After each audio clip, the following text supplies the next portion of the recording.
Əmrullayev anlaşılan ki, məktəbi də zavod kimi görür və ona görə deyir ki, 9-dan 6-ya qədər fəaliyyət göstərməlisən. Emin Əmrullayev danışanda Sovet sistemini bəyənmədi. Amma təhsil baxımından deyə bilərəm ki, Sovet təhsil sistemi daha gözəl idi. Biz nə oxuduğumuzu anlayırdıq, verilən sualı başa düşürdük. İndi 40 yaşında valideyn, 35 yaşında valideyn ibtidai sinif uşağına verilən sualı oxuyur.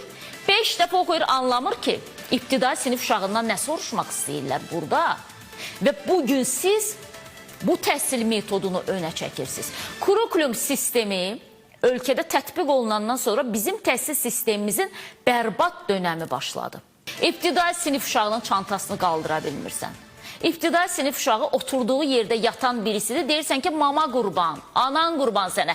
Oyan bu qaldı. 3 səhifə ilə riyaziyyat işləyəcək. 2 səhifə, nə bilim, Azərbaycan dili işləyəcək. Nə işləyəcək? Bu sistemimi siz təqdir eləyirsiniz. Hörmətli İlim və Təhsil Naziri Emin Əmrullayev.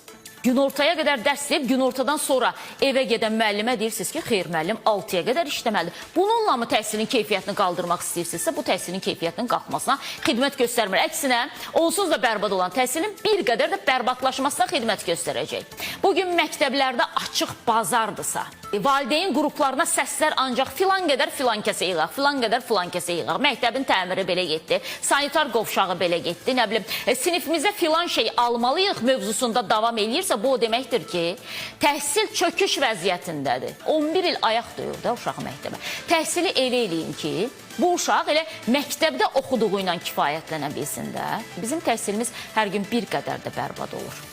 Və bunu yəqin ki, cənab nazir, siz hamıdan daha yaxşı bilirsiniz.